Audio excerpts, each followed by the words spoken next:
Halo pemirsa Unhas TV, jumpa lagi bersama saya Zahra Sabita Sucheng dalam Unhas Daily. Dalam beberapa menit ke depan kami akan menyajikan berita teraktual hanya untuk Anda. Kesepian bisa muncul meskipun kita berada di tempat yang ramai. Perasaan ini dipengaruhi oleh persepsi diri dan hubungan kita dengan dunia luar. Menarik diri dari lingkungan sosial dapat memperparah kesepian yang berpotensi menimbulkan depresi. Namun, tetap terkoneksi dengan orang-orang di sekitar kita adalah kunci untuk mencegah dan mengatasi kesepian. Kesepian adalah perasaan yang bisa dialami siapa saja, kapan saja, bahkan saat berada di tengah keramaian. Kondisi ini bukan hanya tentang fisik berada sendiri, tetapi juga perasaan terputus secara emosional dari orang lain. Faktor utama yang memicu kesepian adalah persepsi negatif terhadap diri sendiri dan dunia luar, seperti merasa tidak berharga atau tidak diperhatikan.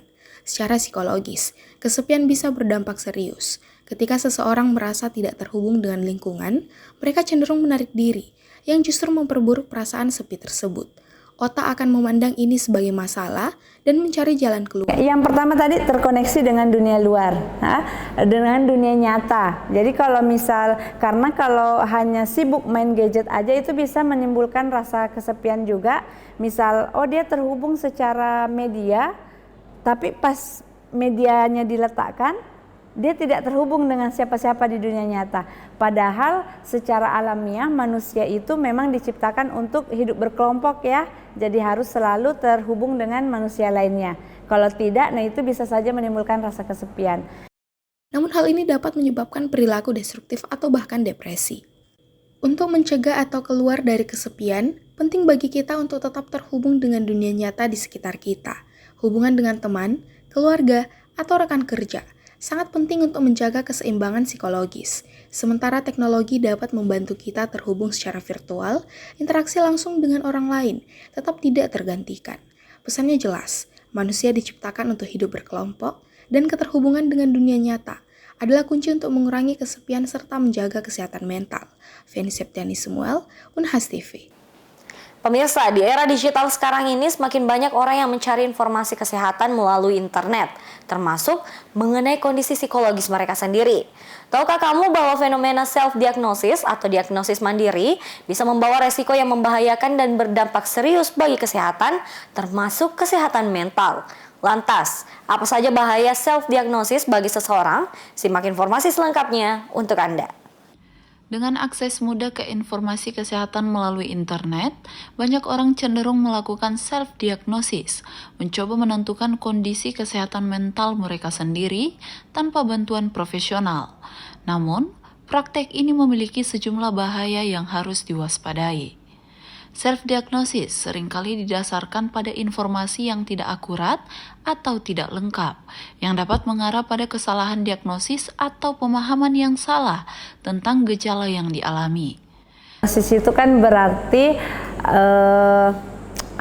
mendiagnosis diri sendiri. Biasanya dikaitkan dengan ciri-ciri suatu penyakit atau Nah, terus nanti ternyata muncul nih ciri-cirinya pada diri sendiri. Nah, kemudian mendiagnosis bahwa saya termasuk orang yang begitu. Nah, itu self diagnosis. Bisa saja begitu. Misal karena saya self diagnosis, saya menganggap diri saya ini punya penyakit anxiety, kecemasan gitu.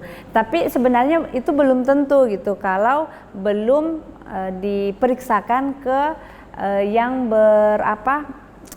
berwenang untuk mendiagnosis kita gitu. Nah, kebanyakan sekarang suka tuh yang self diagnosis karena kan informasi mudah sekali ditemukan ya di internet. Sisa kita ketik ciri-ciri penyakit anxiety, misal mudah cemas, overthinking. Nah, karena berdasar pada itu terus sudah menganggap dirinya anxiety. Padahal masalah penyakit atau kelainan mental itu bukan hanya seketika saja, pasti punya sebab dan jangka waktu berapa lama gitu. Makanya tidak boleh sebenarnya atau tidak disarankan untuk self diagnosis, mending ke ahlinya langsung. Susi Susanti menyebut bahwa dampak terburuk dari self-diagnosis adalah menyakiti diri sendiri. Artinya, menyakiti diri secara psikologis. Karena ketika kita sudah self-diagnosis, kita akan percaya dan membiasakan diri dengan apa yang kita sudah tanamkan pada diri kita, yang terkadang tidak sesuai dengan keadaan yang sebenarnya. Ia juga menyebut bahwa selain mempengaruhi keadaan psikologis kita, self-diagnosis juga dapat mempengaruhi perilaku kita. Jika memang kita merasa ada yang bermasalah di dalam tubuh maupun perasaan, secara psikologis, ia menyarankan untuk pergi ke tempat yang ahli akan hal itu, daripada melakukan self-diagnosis yang dikhawatirkan, bukan untuk memperbaiki keadaan, tetapi memperburuk keadaan individu. Andrea Ririn Karina, Muhammad Saiful, Unhas TV. Negara-negara Asia Tenggara termasuk Indonesia menjadi kawasan paling resilient dalam menghadapi bencana, ungkap World Pole Resilience Index. Indonesia mendapat skor tinggi dalam persepsi kepedulian tetangga dan pemerintah. Namun, masih perlu meningkatkan upaya adaptasi perubahan iklim. Simak laporan VOA untuk Anda. Kalau biasanya ketangguhan masyarakat diukur dari infrastruktur pencegahan bencana, indeks resiliensi mengukur aspek-aspek sosial.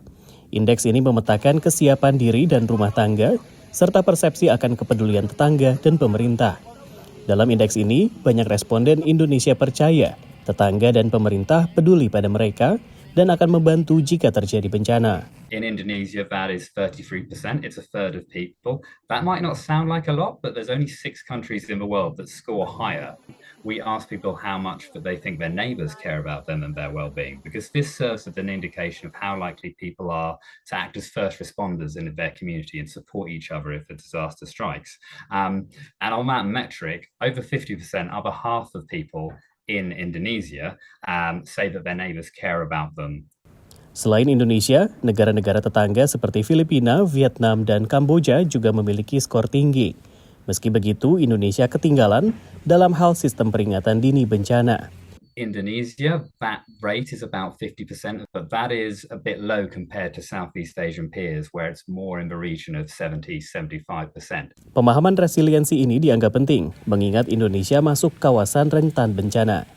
Badan Nasional Penanggulangan Bencana atau BNPB mencatat 1.044 kejadian bencana dari Januari hingga Juli 2024. Banjir dan cuaca ekstrim jadi kejadian terbanyak. Namun, adaptasi perubahan iklim menemui sejumlah kendala. Pakar ekonomi lingkungan UI saat menghadiri konferensi iklim di Maryland mengungkap belum ada kesepahaman antara kalangan peneliti dan pembuat kebijakan. Dalam kepalanya tuh adaptasi berbeda-beda, dan setiap setiap lokasi itu juga tantangannya berbeda-beda. Jadi itu yang justru kita harus angkat, di tiap daerah itu beda-beda tantangannya ketika dia mau dibungkus dalam konteks nasional, sebenarnya apa nih yang jadi prioritas seperti itu. Sementara itu, dalam kesempatan yang sama, pakar dari Bank Dunia mengatakan kelompok rentan seperti masyarakat miskin dan kelompok disabilitas akan lebih terdampak oleh perubahan iklim. Karena itu, dia menyerukan perhatian khusus kepada kelompok-kelompok ini. Entah itu gender, apakah dia perempuan atau laki-laki, karena perempuan biasanya lebih rentan. Kemudian ethnic groups, misalnya orang-orang yang dari ethnic minorities seperti masyarakat adat, karena secara historis mereka juga kelompok masyarakat yang memiliki sedikit akses terhadap basic services, mereka akan lebih kecil kemampuan adaptasinya terhadap perubahan iklim. Berdasarkan studi Kementerian PPN Bappenas, akibat dampak perubahan iklim, Indonesia berpotensi mengalami kerugian hingga 115 triliun rupiah pada tahun 2024. Dari College Park, Maryland, Rio Tuasikal, VOA.